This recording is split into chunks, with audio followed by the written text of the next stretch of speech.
Hello बच्चों, मैं भरत राजपूत आपका स्वागत करता हूं अपने YouTube चैनल में लक्ष्मी इंस्टीट्यूट राठ में। तो बच्चों, आज हम पढ़ने जा रहे हैं फंक्शन। प्रीवियस क्लास में आपने पढ़ा था रिलेशन एंड इट्स टाइप्स और उससे रिलेटेड एक्सरसाइज के क्वेश्चंस भी करे थे। आज मैं आपको पढ़ाने जा रहा हूं फंक्शन क्या होता है। तो बच्चों, function is a special type of relation. ये क्या होता है? एक स्पेशल टाइप ऑफ रिलेशन होता है जिसमें ए सेट के सारे एलिमेंट की एक इमेज होती है सेट बी में। और कौन सी इमेज होती है? एक यूनिक इमेज होती है। सो अगर मैं डेफिनेशन वाइज बात करता हूँ तो सबसे पहले हम डेफिनेशन लिख लेते हैं कि फंक्शन क्या होता है। अब function is a relation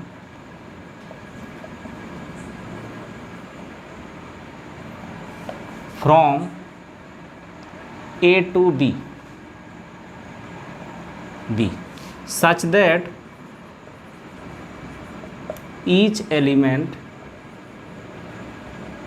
of A has unique image in set B। अब इसको बच्चों डिनोटेड कैसे करते हैं? इसको लिखेंगे denoted by f from A to B. ये फंक्शन का डिनोशन हो जाएगा।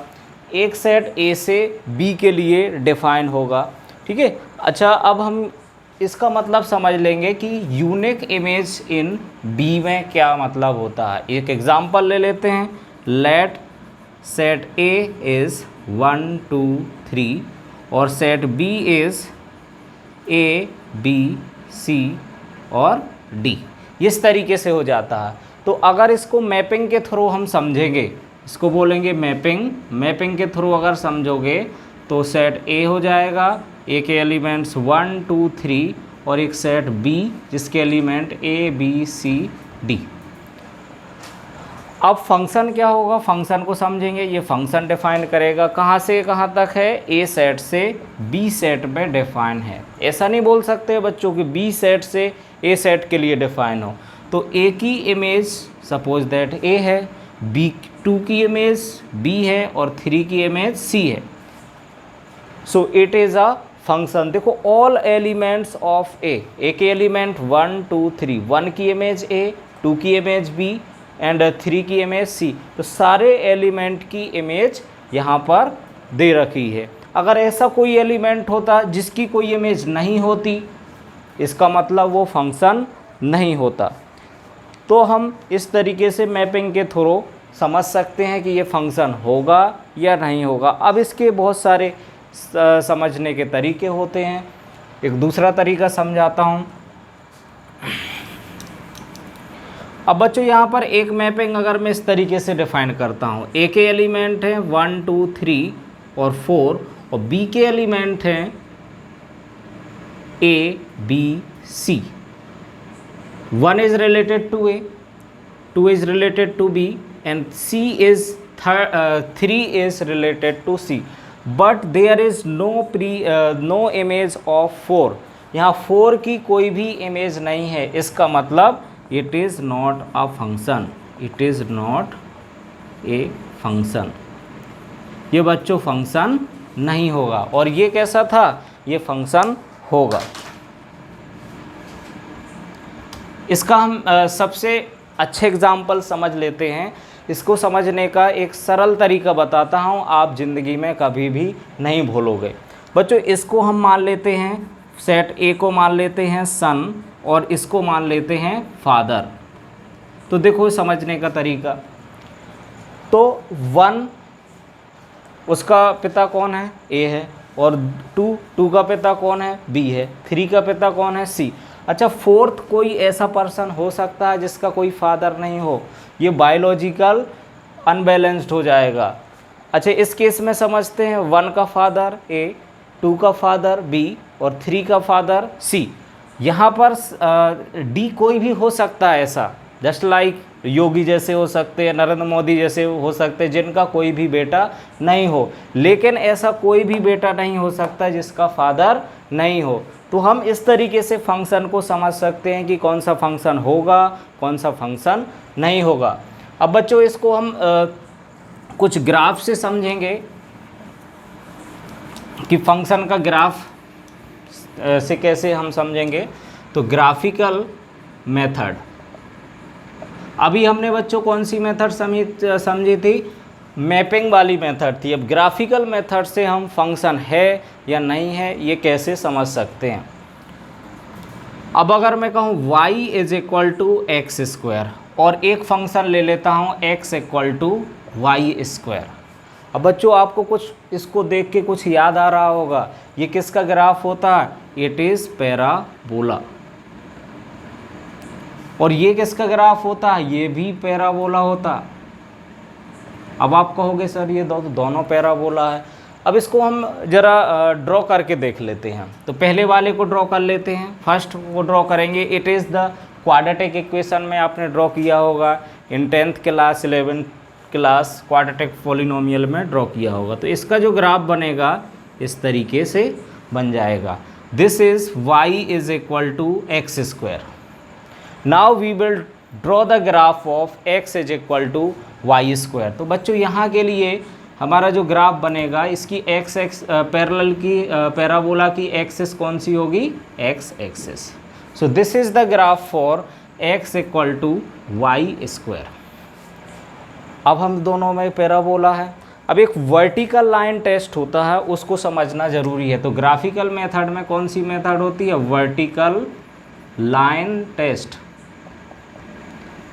ये आपको जेई लेवल का कॉन्सेप्ट होता है, उसमें आप ग्राफ प्लॉट करके आसानी से बता सकते हैं कि ये फंक्शन है या नहीं है। तो हम एक वर्टिकल लाइन ड्रॉ करते हैं। Vertical line means a line parallel to y axis.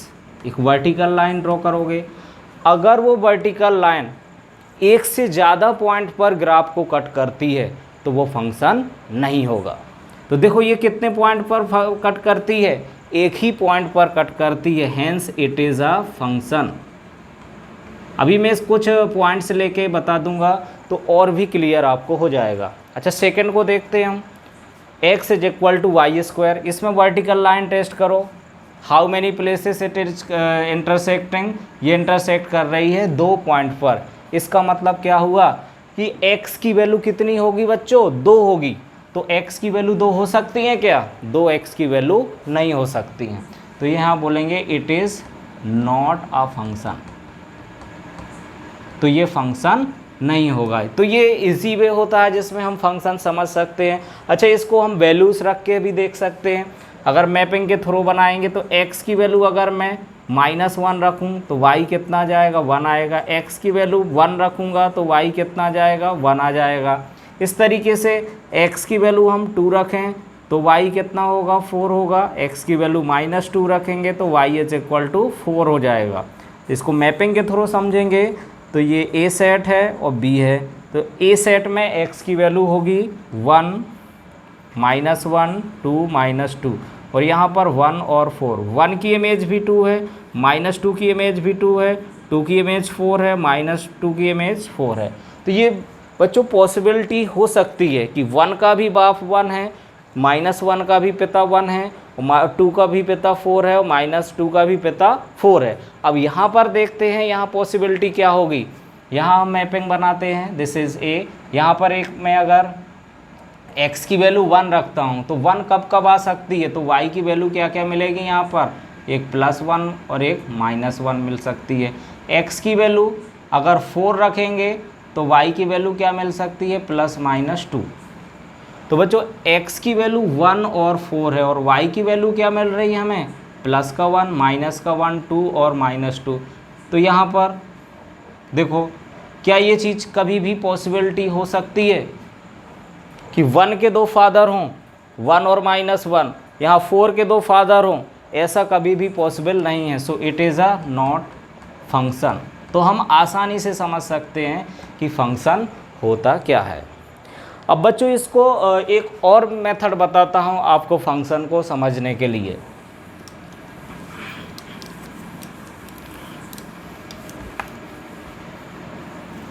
अगर हम सिंपल वर्ड में बात करें तो फंक्शन क्या होता है, एक मशीन होती है। फंक्शन क्या होता है, फंक्शन इज़ अ मशीन। तो ये मशीन को हम फंक्शन के अंदर, एक मशीन के अंदर फिक्स कर देता हूँ। दिस इज़ मशीन, जो क्या करती है, सम आउटपुट लेती है। यहाँ पर कुछ इनपुट आता है और क्या प्रोवाइड करती है हमें, ये कुछ आउटपुट प्रोवाइड करती है। फंक्शन को हम क्या डिनोट करते हैं, एफ एक्स से। अच्छा, इनपुट में क्या आता है, एक्स आता है, और आउटपुट में क्या निकलता है, वाई मिलता है।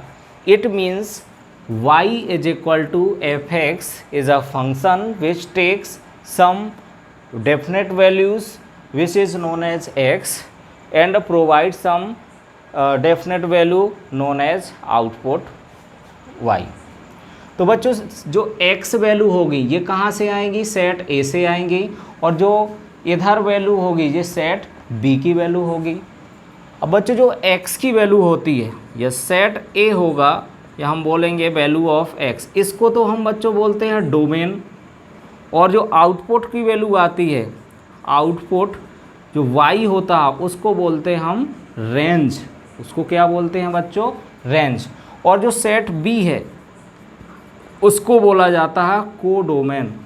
ये तीन चीज़ें आती हैं फंक्शंस में और रिलेशन में।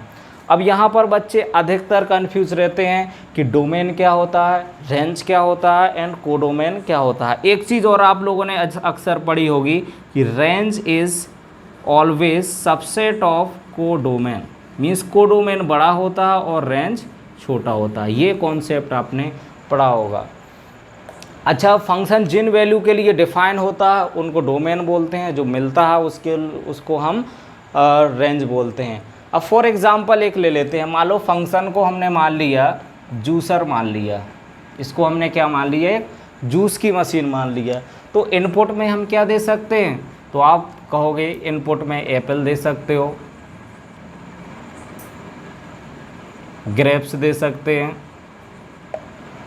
ऑरेंज दे सकते हैं, एटसेट्रा, ये सारी चीज़ें हम दे सकते हैं। अब आउटपुट में क्या मिलेगा बच्चों, जब हम एप्पल इंसर्ट करेंगे तो एप्पल जूस आएगा, एप्पल जूस। और अगर ग्रेप्स हमने डाला तो ग्रेप्स का जूस आएगा, और ऑरेंज को अगर इंसर्ट किया तो ऑरेंज जूस आएगा। अब ऐसा तो है नहीं कि एप्पल डालेंगे तो ऑरेंज जूस निकलेगा, इट इज़ नॉट पॉसिबल। अच्छा, सभी ये किसके लिए डिफाइन है, it is define for fruits only. अगर फ्रूट्स हम इंसर्ट करेंगे तो डालेगा। और कैसे फ्रूट्स, जो जूस निकलता है जिससे, अगर हमने इसमें डाल दिया नट, अखरोट डाल दिया तो क्या होगा बच्चों, अखरोट के लिए ये पता चला फंक्शन ही ब्रेक हो गया। इसका मतलब अखरोट के लिए ये फंक्शन नॉट डिफाइन है, ये इसकी डोमेन नहीं हो सकती है। तो ये चीज़ हमें देखना है कि सभी उस वैल्यू x की डोमेन नहीं होती हैं, जिनके लिए फंक्शन डिफाइन होता है that are the value of domain, and जो आउटपुट मिलता है उसको हम बोलते हैं रेंज। एक छोटा सा क्वेश्चन जिसमें हम डोमेन और रेंज क्लियर करके समझ लेते हैं। जैसे हमारा फंक्शन है, function from a to b is defined such that a equal to, a दे रखा है बच्चों 1 2 3 4, और b दे रखा है हमारे पास a b c d, ये दे रखा है। अब ये डिफाइन कैसे है, ये मैपिंग के थ्रू डिफाइन है। ये a है, ये b है, इसके बीच में फंक्शन f है, 1 2 3 4 a b c and d। So 1 is related to a and 2 is also related to a, 3 is related to b, 4 is related to c। तो यहाँ पर डोमेन क्या होगी, सबसे पहले हम देखेंगे इसकी domain. Domain of function is equal to, तो domain is also set of the elements. तो डोमेन में कौन कौन से एलिमेंट आ जाएंगे बच्चों, 1 2 3 4 सारे एलिमेंट ए के आ जाएंगे, क्योंकि अदरवाइज ये 4 नहीं आ रहा था तो ये फंक्शन नहीं होता। अब हम देखते हैं इसकी रेंज क्या क्या होगी। तो रेंज बच्चों हो जाएगी इसकी, जो भी एलिमेंट कनेक्टेड हैं x से, तो a b c, this is range. Codomain क्या होगी, codomain is the all elements of set B. तो कोडोमेन में ये सारे एलिमेंट्स आ जाएंगे जितने भी, भले ही वो कनेक्टेड हो या ना हो। तो codomain is a b c comma d. इस तरीके से हमने सारी चीज़ें समझ लेंगे। अब मैं बात करूंगा बच्चों इसके टाइप्स की बात करूंगा कि टाइप्स ऑफ फंक्शन क्या होते हैं, उसको डिस्कस करेंगे।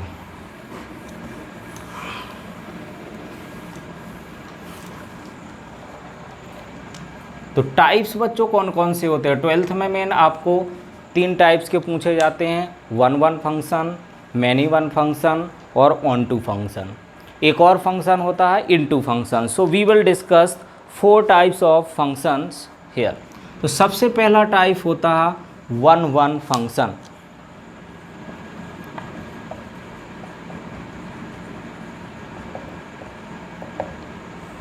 वन वन फंक्शन, तो देखो वन वन फंक्शन का दूसरा नाम होता है इंजेक्टिव फंक्शन। Injective function. अब वन वन फंक्शन ये रहता है कि x के जो ए सेट के एलिमेंट है, मीन्स x की वैल्यू है, जो सेट b के एलिमेंट है, एक एलिमेंट का रिलेशन केवल और केवल एक ही एलिमेंट से होगा। ऐसा नहीं होगा कि 2 एलिमेंट का रिलेशन भी एक से हो रहा था। सिंपल है कि एक पिता के एक ही पुत्र होगा, उसको हम बोलेंगे वन वन रिलेशन। तो बच्चों यहाँ पर हम देखेंगे वन वन रिलेशन में or function f from a to b is said to be one one if when fx1 is equal to fx2 then x1 is equal to x2। ये तो हो गया मैथमेटिकल वे। ये आपको सपोज करना पड़ेगा, अगर ये वैल्यू आ जाती है जब हम क्वेश्चंस करेंगे, अगर x1 और x2 इक्वल आ जाते हैं तो हम बोल देंगे कि ये फंक्शन वन वन होगा। अब इसको मैपिंग के थ्रू समझ लेंगे कि वन वन फंक्शन एक्चुअली में होता क्या है। ये सेट A है, 1 2 3 इसके एलिमेंट है, यहाँ सेट B है, इसके A B C और D एलिमेंट हैं, 1 रिलेटेड टू 1 और 2 related to B and 3 related to C। ये फंक्शन है कहाँ से, A से लेके B तक। तो बच्चों 1 का रिलेशन 1 से होगा, 2 का रिलेशन B से होगा, 3 का रिलेशन C से होगा। इसका मतलब एक एलिमेंट का रिलेशन केवल एक ही एलिमेंट से है, इसका मतलब ये फंक्शन वन वन हो जाएगा। इसका एक छोटा सा एग्जांपल हम डिस्कस कर लेते हैं। For example fx is equal to x cube, इसको हमें चेक करना है वन वन होगा। तो यहाँ पर हम सपोज कर लेंगे late fx1 equal to fx2। तो बच्चों यहाँ पर fx1 निकालेंगे तो x1 का क्यूब इक्वल टू x2 का क्यूब। अब बच्चों जब क्यूब रूट हम ले लेंगे तो क्या बचेगा यहाँ पर, या इसको लेफ्ट साइड लाएंगे तो x1 क्यूब माइनस x2 का क्यूब इज इक्वल टू 0।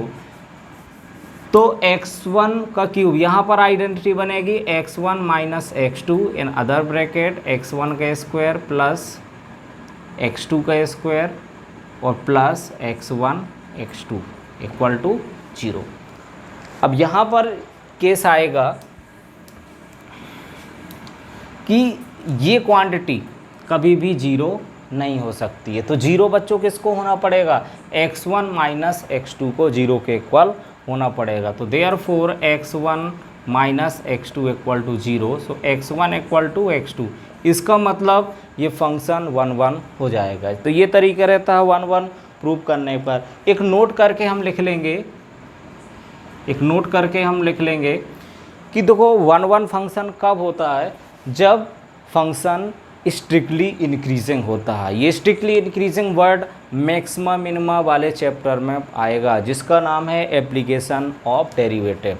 तो अ फंक्शन इज स्ट्रिक्टली इंक्रीजिंग और decreasing,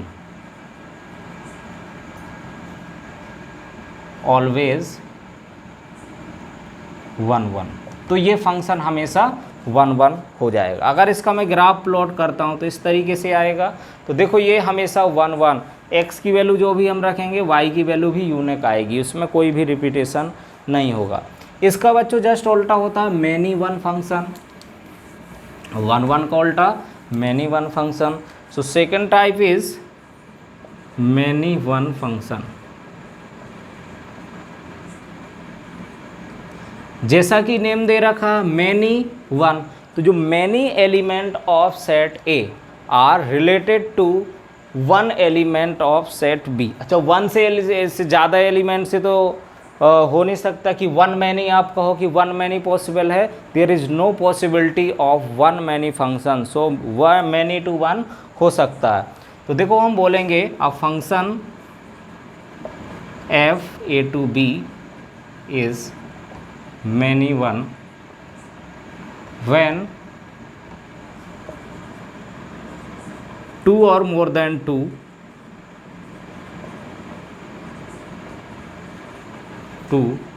elements of A are connected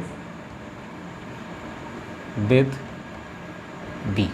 इसके एग्जाम्पल भी समझेंगे बच्चों. पहले तो हम देख लेंगे कि मैनी टू वन होता क्या है. जैसे A है 1 2 3 और B हमारा पास एक सेट है जिसमें है A B, ये भी इससे कनेक्टेड है, ये भी इससे कनेक्टेड है और 3 भी इससे कनेक्टेड है. तो यहाँ पर बच्चों डोमेन क्या हो जाएगी 1 2 3 और रेंज क्या हो जाएगी A और B हो जाएगी. तो इसकी अगर मैं डोमेन की बात करता हूँ तो डोमेन हो जाएगी 1 2 3 एंड रेंज हो जाएगी इसकी A और B. अच्छा, कोडोमेन क्या होगी बच्चों? तो codomain is also A, B. तो यहाँ पर रेंज और कोडोमेन्स both are same.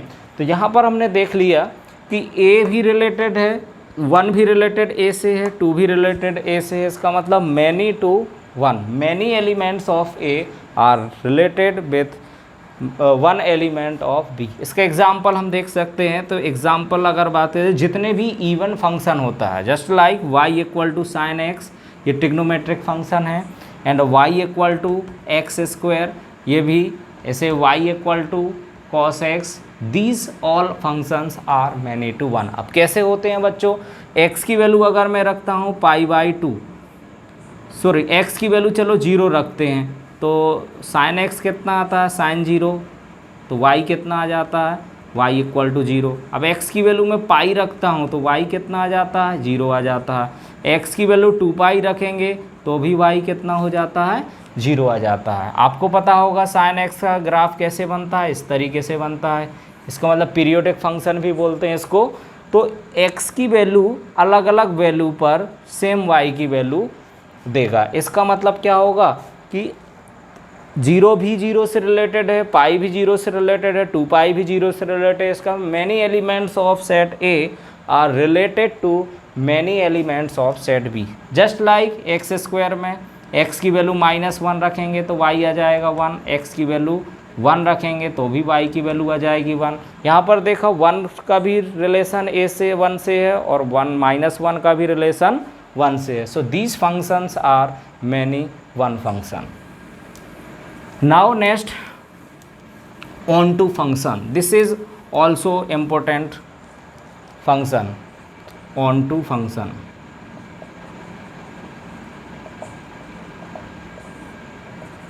Third type होगा. अब बच्चों ऑन टू फंक्शन समझने के लिए हमें क्या करना पड़ेगा कि जो सेट B के एलिमेंट हैं, कौन से B के एलिमेंट हैं, सारे के सारे एलिमेंट की प्री इमेज होनी चाहिए सेट A में. क्या होना चाहिए? A function is said to be onto when all element of set B have pre image, at least one pre image. मतलब एक से ज़्यादा प्री इमेज भी हो सकती हैं, वो तो आपको पता ही है, लेकिन प्री इमेज होना चाहिए. तो यहाँ पर बोल सकते हैं a function f A to B is called onto when each element of B have at least one pre image in set A. तो इसको बच्चों सबसे पहले हम मैपिंग के थ्रू समझ लेते हैं कि ये ऑन टू फंक्शन होता क्या है. ये फिर से हम A बनाएंगे और इधर सेट B बनाएंगे. इसमें हम 1 2 3 4 और ए बी सी इसको डी मान लेते हैं। अभी हम इसको देखेंगे, ये 1 2 3। अभी हम अगर बात करते हैं तो ये बच्चों 1 1 तो है, 1 1 है बट नॉट ऑन टू। अच्छा, क्यों ऑन टू नहीं है? Because d has no pre image, इसकी कोई प्री इमेज नहीं है, तो ये ऑन टू फंक्शन नहीं होगा। अच्छा, फिर अब ऑन टू के लिए इसको देख लेते हैं हम, 1 2 3 4 और यहाँ पर है a b c, 1 is related to b. अच्छा, ये वाला फंक्शन अब देखते हैं। तो अब पहले तो हम देखते हैं कि क्या ये 1 1 फंक्शन है। तो 1 भी ए से कनेक्टेड है, 2 भी ए से कनेक्टेड, इसका मतलब ये तो मैनी 1 हो गया, तो इट इज़ नॉट 1 1 बट। अच्छा देखो, ऑन टू है कि नहीं, तो ए की भी प्री इमेज भले ही 2 हैं, एक एटलीस्ट 1 प्री इमेज होना चाहिए। B should have 1 pre image, C should have 4 pre image, तो बट ऑन टू फंक्शन। तो ये बच्चों कौन सा फंक्शन होगा? ऑन टू फंक्शन हो जाएगा। तो इस तरीके के से क्वेश्चंस बनते हैं कि 1 1 और ऑन टू फंक्शंस कैसे होते हैं। अब देखो बच्चों, ऑन टू के लिए स्टेप्स क्या होते हैं? स्टेप्स फॉर ऑन टू, इसके लिए हम देखते हैं। तो सबसे पहले हम फंक्शंस को y के इक्वल सपोज कर लेते हैं। तो फर्स्ट में step let y equal to F x. Second step बच्चों क्या होता है कि हम x की वैल्यू y के टर्म में निकाल लेते हैं। Find the value of x in term of y। Third में देखते हैं कि क्या x हर y के लिए डिफाइन है। फिर हम चेक करते हैं, check whether x is defined for y belongs to codomain, ठीक है, for y each y in range. जो उसकी रेंज में y है, उस y के लिए x डिफाइन है या नहीं। अगर x डिफाइन है, इसका मतलब y की प्री इमेज है, तो ये फंक्शन ऑन टू हो जाता है। अब बच्चों एक क्वेश्चन पूछा जाता है कि कोई फंक्शन दे दिया जाता है, उसको 1 1 और ऑन टू प्रूव करना रहता है और बताया जाता है कि ये बाइजेक्टिव है कि नहीं। तो यहाँ पर लिखेंगे if a function is 1 1 and onto then it is bijective. तो बच्चों वो कौन सा फंक्शन हो जाएगा? बाइजेक्टिव फंक्शन हो जाएगा। बाई का मतलब दोनों, तो बोथ होता है इसमें दो, तो 1 1 भी हो और ऑन टू फंक्शन भी हो, उसको हम बाइजेक्टिव फंक्शन बोलते हैं। तो बच्चों लास्ट टाइप का फंक्शन बचा 12th के लिए, जिसको हम बोलते हैं into function. Fourth type of function is into function. तो बच्चों ये किसका उल्टा होता है? It is just onto का फंक्शन। अच्छा एक चीज़ छूट गई यहाँ पर, जो ऑन टू का दूसरा नाम होता है उसको सर्जेक्टिव भी बोलते हैं। इसको बच्चों याद रखना है, कई बार अलग अलग नाम से भी पूछ लेता है। Onto function is also known as surjective function. अब इनटू फंक्शन में क्या रहता है? It is just onto. तो यहाँ पे लिखेंगे a function F from A to B is into when each element of B has no pre-image।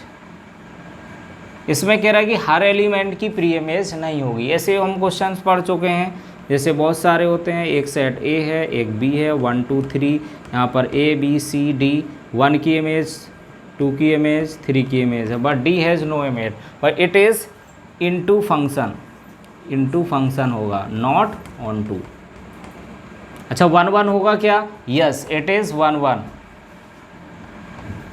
ये 1 1 भी हो जाएगा। तो बच्चों इस तरीके से हमारा थ्योरेटिकल पार्ट कंप्लीट हो जाता है, जिसमें हमने बहुत सारे कॉन्सेप्ट पढ़े फंक्शन से रिलेटेड। इससे रिलेटेड मैंने आसान सी लैंग्वेज में आपको फंक्शन को समझाया। आप ज़्यादा से ज़्यादा बच्चों को ये लेक्चर शेयर करें और सब्सक्राइब करना ना भूलें। Lakshmi institute rot. Thank you बच्चों, नेक्स्ट लेक्चर में मिलेंगे जिसमें मैं एक्सरसाइज के क्वेश्चंस करवाऊंगा।